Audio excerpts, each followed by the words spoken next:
Good afternoon. The Secretary General and the Secretary of State will make introductory remarks, and then they'll be happy to take a few questions. Secretary General. Secretary Blinken, dear Tony, welcome back to NATO. It's always great to see you here. And thank you for your personal leadership and your personal commitment to our transatlantic alliance. Today, the NATO flag and the flags of 30 allies are at half-mast to honor Her Majesty Queen Elizabeth II. She was a strong supporter of our transatlantic alliance, of our armed forces and our values. She knew and worked with all NATO Secretaries General since the founding of NATO. She visited NATO headquarters and hosted NATO leaders at Buckingham Palace. I will always remember her wisdom, her warmth, and her strong personal interest in transatlantic security. Our heartfelt condolences to King Charles III, the royal family, and the people of our allies, the United Kingdom and Canada. We have just concluded a meeting of the North Atlantic Council where we addressed NATO's strong and united response to Russia's brutal war on Ukraine. This includes unprecedented military, financial and humanitarian aid from allies so that Ukraine can uphold its right to self-defense. The United States is leading the way, and I welcome the billions of dollars of additional support announced this week. Yesterday, I participated in the US-led Ukraine Defense Contact Group in Ramstein. We all agree on the importance of stepping up and sustaining our military support so that Ukraine prevails as an independent sovereign state. In June, NATO leaders agreed a strengthened package of assistance with fuel, food, medical supplies, military gear, secure communications and equipment to counter mines and drones. We will support Ukraine in the long term and help its transition from Soviet era to modern NATO equipment. The war in Ukraine is entering a critical phase. Ukrainian forces have been able to stall Moscow's offensive in Donbass, strike back behind Russian lines, and retake territory. Just in the last few days, we have seen further progress, both in the south in Kherson and in the east in the Kharkiv region. This shows the bravery, skills and determination of the Ukrainian forces. And it shows that our support is making a difference every day on the battlefield. In the coming months, our unity and solidarity will be tested. With pressure on energy supplies and the soaring cost of living caused by Russia's war.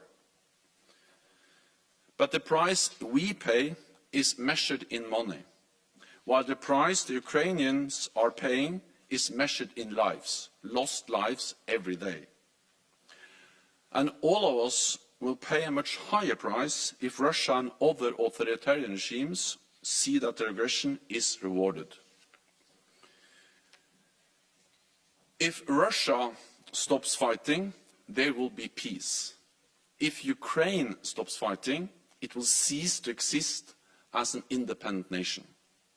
So we must stay the course for Ukraine's sake and for ours. At the same time, we are sending an unmistakable message to Moscow about our readiness to protect and defend every inch of Allied territory. We are significantly enhancing our presence in the east of the alliance, putting hundreds of thousands of troops on higher readiness, supported with significant air and naval forces, and continuing to invest in cutting-edge capabilities. All of this makes clear that our commitment to Article 5 is unshakable. Europe and North America must continue to stand together in NATO in defense of our people, our nations and our values.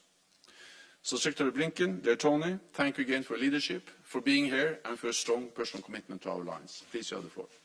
Jens, thank you so much. Thank you especially for your remarkable leadership of our alliance in what is a decisive period for the alliance. We've come out of the NATO summit with a new strategic concept. We've faced Russian aggression in Ukraine. We've done it together, and that's in no small measure because of your leadership.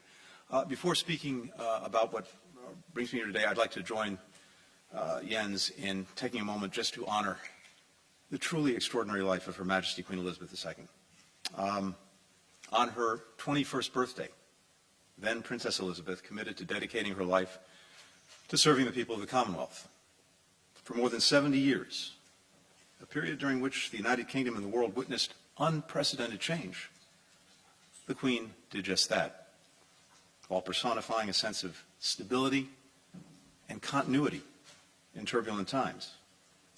She was a powerful unifying force, a source of comfort and resilience to millions of people from all walks of life.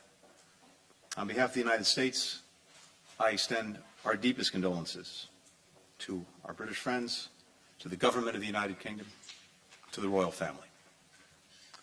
So as Jens noted, we just finished a session with our NATO allies where I had an opportunity to share a readout of my talks in Kyiv with President Zelensky, Foreign Minister Kuleba, and other senior Ukrainian officials. I'll have an opportunity to speak to President von der Leyen from the European Union tomorrow to continue the strong transatlantic cooperation that we've had on Ukraine and on so many other things.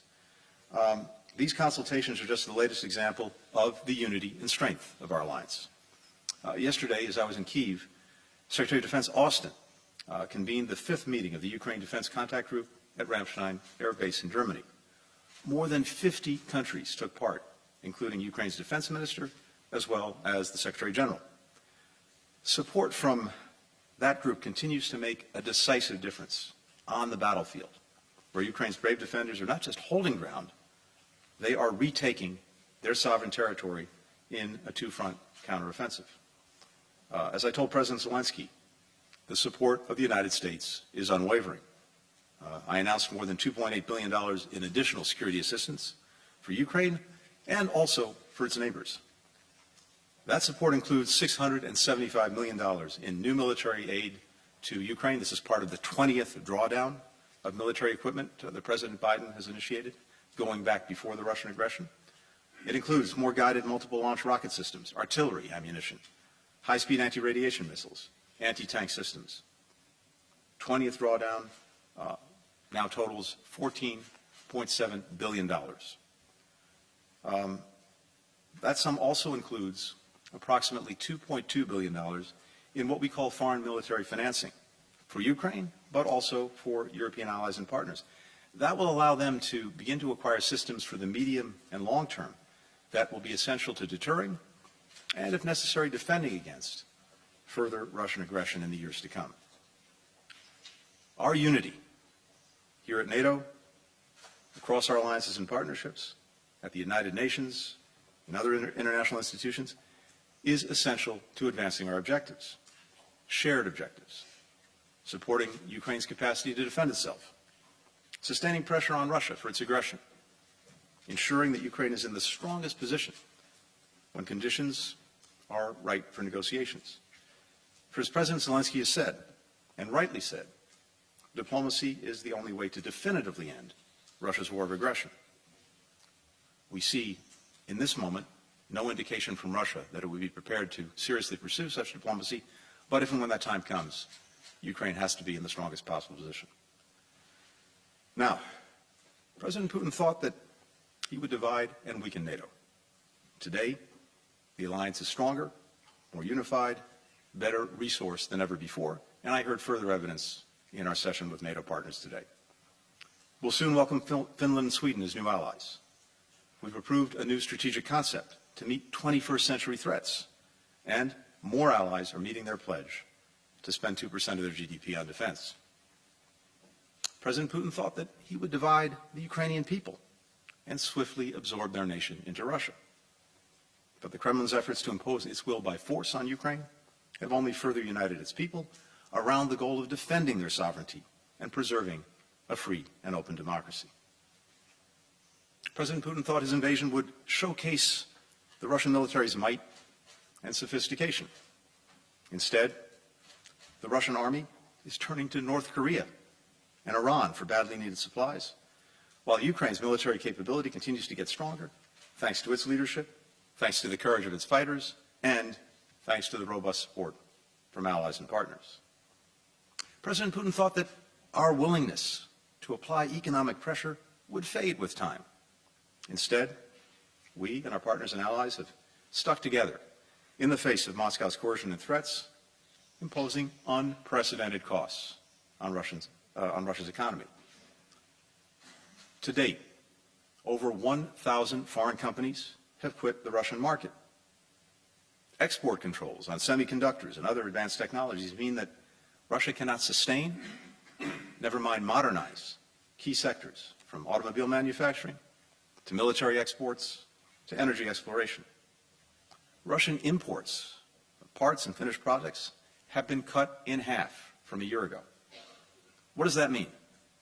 It means that they can't replace the weapons that they're using up in Ukraine, that they can't make products for their domestic market that their people are accustomed to buying. They can't produce things for export, which will shrink their foreign markets. 500,000 people, many of them highly skilled workers, have left the country. Russia's foreign exchange reserves are estimated to have fallen by $75 billion, and an additional $300 billion are currently frozen abroad. Meanwhile, Russia is cut off from international lending markets. All of this is building. It's cumulative. It will get to be a heavier and heavier burden as long as Russia's aggression continues. And yet, even as President Putin has failed in virtually all of his objectives, the human suffering he's inflicted on Ukrainians and on people around the world is staggering. I saw some of those consequences up close on my visit yesterday in Ukraine, including to Irpin, whose very name, like that of Bucha and Mariupol, has become synonymous with Russian war crimes, including indiscriminate violence and the intentional targeting of civilians. And I saw the costs in my visit to a children's hospital in Kyiv, where I met kids who will spend the rest of their lives without limbs, or with enduring brain injuries, or with other trauma that may be invisible to the eye because of atrocities committed by Russian forces. Hundreds more Ukrainian boys and girls have been killed by this unprovoked war. It's not just Ukrainians who are bearing the costs. As Russia falls short of its battlefield aims and is increasingly isolated on the global stage, President Putin has turned to blunter tools to try to peel off support for Ukraine. He's weaponized energy against European countries standing up to his aggression, raising the costs on families, on businesses, on entire nations. President Putin is betting that these actions will break the will of countries to stand with Ukraine. He's betting that the Kremlin can bully other countries into submission. He's already lost that bet, because the last 6.5 months show a growing recognition around the world that while the costs of standing up to the Kremlin's aggression are high, the costs of standing down would be even higher. That's why the United States is doing everything in its power to support people around the world who are shouldering the greatest costs of Russia's aggression, like our comprehensive efforts to help Europeans get through a winter during which they'll face heavy energy costs, making it hard for many to heat their homes. We won't leave our European friends out in the cold. It's also an opportunity to make a decisive shift, finally, once and for all, away from dependence on Russian energy, which Putin will never stop trying to weaponize, to Europe's detriment, and to make the transition to renewable sources necessary as well to combat the climate crisis. We can, we will emerge stronger and in a better place. And that's why it's so vital that we stay the course, that we stay united, united in support of Ukraine, united with our allies and partners, united for as long as it takes. Thank you. We'll take questions now. I see Frankfurt Allgemeine Zeitung up there.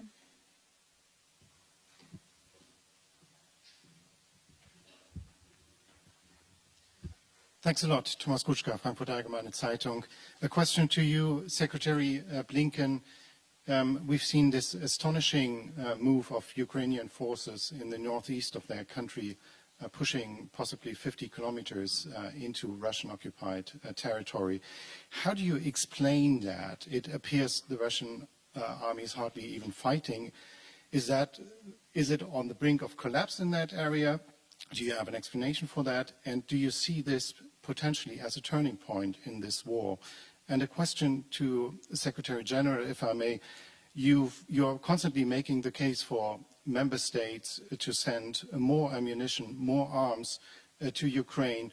One of the replies we are constantly hearing from our defense ministers is that it would compromise capacities that they have pledged to NATO. So when push comes to shove and member states do have to make a decision on either supporting Ukraine or holding up their commitments to NATO, what is your suggestion? What's the right decision to take? Yes, I'm happy to start. Thank you. Let me say two things. First, what we're seeing is that the counteroffensive that Ukraine has put in place with strong assistance and backing from many other countries is now underway. It's early days, but it is demonstrably making real progress. It's focused in the south, around Kherson, in that area, but we're also seeing Ukraine not only hold the line in the Donbass and in the northeast, but, as you noted, make a significant advance, moving some 45 to 50 kilometers in one area past what had been the existing Russian line. I think it's too early to say exactly where this will go, when it will get there, and exactly where it will end up. But I think we can say that Ukraine is proceeding in a very deliberate way, with a strong plan, and critically enabled by resources that many of us are providing. But fundamentally, and I think this may explain more directly the answer to your question, why am I absolutely confident in the success of the Ukrainians in pushing back the Russian aggression, whether it's in the northeast, the Donbass, or in the south? For one simple, basic reason. This is Ukraine's homeland, not Russia. People are fighting for their homeland. They're fighting for their future. And while we can calculate the benefits of weapon systems and financial resources, it's hard to put a value on that determination to fight for one's own country, except to say that it's invaluable and the single biggest difference maker that I think we'll see play out over the weeks and months ahead. NATO allies have provided unprecedented support to Ukraine with the weapons, with ammunition and other capabilities. And of course they have done that mostly by reducing existing stocks. And you are right that of course some allies are now raising the issue of whether these stocks are depleted too much. My answer to that is actually twofold. One is to realize that the weapons, the ammunition that we are providing to Ukraine are used to stop the aggressive actions of Russia against an independent sovereign nation in Europe, which is a close partner of NATO. And if President Putin wins in Ukraine, it's not only bad for Ukrainians, but it is also dangerous for all of us. So actually, by ensuring that President Putin does not win in Ukraine, we are also increasing our own security and strengthening the alliance by proving that we don't allow that kind of behavior close to our own borders. So the use of these stocks actually helps to increase our own security and reduce the risk of any aggressive actions by Russia against NATO allied countries. Let me also add that more than 80% of Russia's land forces are now dedicated to the war in Ukraine. So, of course, what happens there matters for the total capacity of Russia to pose any threat to any NATO allied countries. So my first message to allies is that we welcome the unprecedented support. We are calling for even more support. and we urge them to dig deeper into the inventories, to the stocks, to continue to provide the supplies that Ukraine needs immediately. And we see that this is making a huge difference on the ground, because as Secretary Blinken, Tony just referred to, we see progress on the ground in Ukraine. But make no mistakes, you have to be prepared for long haul. The second answer to the concern about the level of stocks is, of course, to produce more. And therefore, we are now in close contact with the defense industry, with capitals. We have established structures here at NATO on defense planning, on capabilities, to ensure that we are now ramping up production, that we are replenishing the stocks, both to be able to continue to provide support to Ukraine, but this is not only about supporting Ukraine, it's also about ensuring that we have the weapons, the ammunition, the capabilities in place for our own deterrence and defense. Okay, we have Agence France-Presse.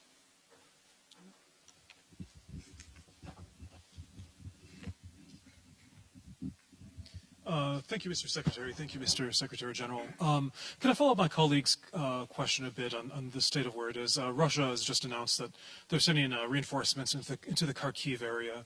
How do you see this going? Do you think this is a sign of? How do you see this as a sign in terms of the direction that Russia is going in, and how do you see this as in terms of where we could be seen in Kharkiv? Could I ask you also, since we're talking about the alliance and unity within the alliance, the question of Turkey. Turkey, there were some concerns raised previously on Sweden and Finland. This past weekend, there were comments from President Erdogan regarding Greece and comments perceived as threatening. How do you see the role of Turkey in this? Do you have any specific reaction to President Erdogan's remarks this weekend? Thank you.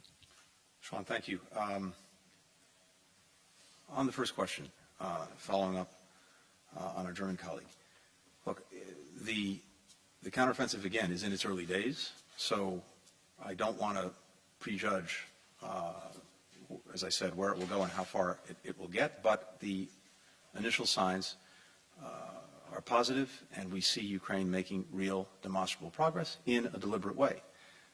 But fundamentally, what we're also seeing, and we've seen this throughout, even as President Putin threw as much as he could against Ukraine earlier this summer, Ukraine absorbed the blow and now is pushing back, enabled by our partners and allies, the United States. But the single most important factor, I believe, is this. Ukrainians are fighting for their own country. The Russian forces in Ukraine, many of them have no idea why they're there. Some didn't even know where they were being sent. We see reports that their morale is low. And when you don't know what you're fighting for, that is something that's not sustainable. Now, Russia has significant resources, military resources. It is acting in horrific, indiscriminate ways. Ukrainians are bearing an incredibly heavy cost, as Jens alluded to. Their lives are on the line, and even on the front lines now, in and around the Kherson area, even as they're making progress, they're bearing real costs. But fundamentally, they're fighting for their own homeland. They're fighting for their future. The Russian forces in Ukraine are not. And I'm convinced that that is the most decisive factor, and we're seeing some manifestations of that. But this is likely to go on for some significant period of time. There are a huge number of Russian forces that are in Ukraine, and unfortunately, tragically, horrifically, President Putin has demonstrated that he will throw a lot of people into this at huge cost to Russia, at huge cost to its future. And let me just add something I've said from the beginning. How is what Putin is doing anything to improve the lives of the Russian people? How is this helping them? How is this assuring their own future? How is this creating opportunity for them? Not only is it not, it's doing just the opposite. It's cutting Russia off from the world. It's denying opportunity. It's depleting its resources, resources that could go to help the Russian people. In a closed information society that Putin has created in Russia, that information doesn't get there as quickly as it otherwise might, but I believe it will. And Russians have to ask themselves why in the world they are losing so many lives trying to take another country that is not theirs. Let me just briefly add that, yes, we see some encouraging signs. The Russian offensive in Donbass has been stalled by the Ukrainian forces, and they have retaken some territory both in the east and in the south. But make no mistake, this can last for a long time, and at least we have to be prepared for long haul and be ready to provide support to Ukraine for as long as it takes. Wars are by nature unpredictable. And we know that Russia has a lot of military capabilities, and they are willing to use them to attack a sovereign, independent, democratic nation, as we have seen over the last months in Ukraine. The first task is actually to be prepared for the winter.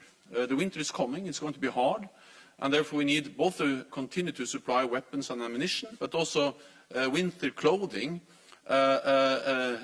tents, generators, and all the specific equipment which is needed for the winter. Partly because the size of the Ukrainian army has just increased so much, they need more of this kind of winter equipment, and NATO is particularly focused on how can we provide tens of thousands of, for instance, winter uniforms to the Ukrainian army. On Turkey and Greece, Turkey and Greece are two highly valued allies. They participate and contribute to NATO in many different ways. Any differences between them, of course, should be solved by diplomatic means. We have also, at NATO, established what we call a deconfliction mechanism, where Turkey and Greece can engage, and have used this previously to provide information, to provide also ways to deconflict any dangerous situation or behavior in, for instance, the Aegean Sea. New York Times. I'd like to follow up on Sean's question about Turkey and just press a little bit more. You've talked about the importance of unity to the alliance. President Erdogan, in many ways, not only with this recent threat to Greece, seems to be threatening that unity. He's talked about another incursion into northeast Syria. He renewed over the summer his threat to block the admission of Sweden and Finland into the alliance, and then this latest issue with Greece, among others. Just can you talk a little bit more about the effect this has on the unity you say is so crucial? And specifically, Secretary Blinken, I believe I heard you say in your introductory remarks that you were confident or looking forward to Sweden and Finland being admitted into the alliance. Can you tell us what your basis for that optimism is, given that President Erdogan, as I said, renewed his threat over the summer to block their admission? And if I just might briefly ask you to talk a little bit about where things stand with the Iran nuclear negotiations. They appear to have stalled out, perhaps once and for all. Can they be revived, and what comes next? Thank you. Michael, thank you. And I'm really going to defer to the Secretary General on the questions fundamentally related to NATO. Let me simply say this. First, with regard to Finland and Sweden, I think it's very clear that there is a strong alliance consensus, strong support for their admission. We've seen the ratification of the protocols process move forward with land record speed, and there's strong support in the United States, of course, from both political parties. I had the honor of depositing the instruments of ratification last month. So I'm very confident that this is moving forward deliberately, but I would defer to Jens on anything further on that. More broadly, I can only repeat what Jens said, for example, about Greece and Turkey, both vital, important allies, friends of the United States. They have differences, and of course, we'd like to see them resolve these differences in a constructive way through dialogue. They've done so in the past, and we would expect them to do so going forward. And it is precisely because we have a fundamental challenge before us when it comes to Russia's aggression against Ukraine, a challenge that matters to every single ally and many countries well beyond the alliance, well beyond the transatlantic area. And so we should be making sure that we're focusing all of our attention and our resources as necessary in supporting Ukraine and pushing back against Russia's aggression. Now, what I heard in the room today with all of our NATO partners present was a very strong reaffirmation of that focus, of that unity, unity of purpose, unity of action. President Biden heard that very clearly in a conversation that he initiated just yesterday with many of our partners. Secretary Austin heard that and saw that at Ramstein, where for the 5th time this coalition of countries has come together to further support Ukraine. So what I'm seeing as a practical matter is an alliance that is united and is focused on the biggest challenge that many of our countries face right now. With regard to Iran and the JCPOA, a few things. First, it's a negotiation. There's back and forth. We have a response from Iran to what was put forward most recently by the European Union. We've been looking at that along with the European partners. And needless to say, I'm not about to negotiate anything in public. In past weeks, we've closed some gaps. Iran had moved away from some extraneous demands unrelated to the JCPOA itself. However, the latest response takes us backwards. And we're not about to agree to a deal that doesn't meet our bottom line requirements and or that tries to continuously introduce extraneous demands that are not relevant to the JCPOA itself. If we conclude a deal, it's only because it will advance our national security. The President is focused on that, and what we've just seen, again, would appear to move us backward, not forward. On differences in NATO, yes, of course there are differences in NATO. We are 30 different allies, 30 different democracies, and of course we don't always agree on all issues. And that has been the case since this alliance was founded more than 70 years ago, dating back to the Suez Crisis in '56 or the differences on the Iraq War 20 years ago.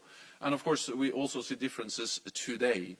What makes NATO the most successful alliance in history is that we are able to overcome those differences and then make decisions together and implement them together. And we saw that demonstrated at the NATO summit in Madrid just a few months ago. We made big decisions on further increasing our presence in the eastern part of the alliance. We already have 40,000 troops under NATO command as a direct response to the Russian invasion attack on Ukraine. And we have also agreed to strengthen deterrence and defense across the whole alliance. We made also the decision to invite Finland and Sweden. That's an historic decision. And all allies agreed to invite them. And I also welcome that so far this has been the fastest accession process in NATO's modern history. Up to now, 24 allies have already ratified in the national parliaments the accession protocols, and including the US and United States Senate. And I also think it's important to recognize that we have to take the security concerns of all allies seriously, meaning that we need to address the fact that no other ally has suffered more terrorist attacks than Turkey. And therefore I welcome that as part of the agreement in Madrid, there was a trilateral agreement between Finland, Sweden and Turkey to strengthen cooperation when it comes to fighting terrorism. They have established a permanent mechanism to exchange more information, to exchange intelligence and to work more closely together. So I'm confident that we will move forward and that Finland and Sweden will become members. And so far this has been the fastest accession protocol process ever in NATO's history. I know there are more questions. Unfortunately, we have run out of time, so this concludes this press conference. Thank you. Thank you.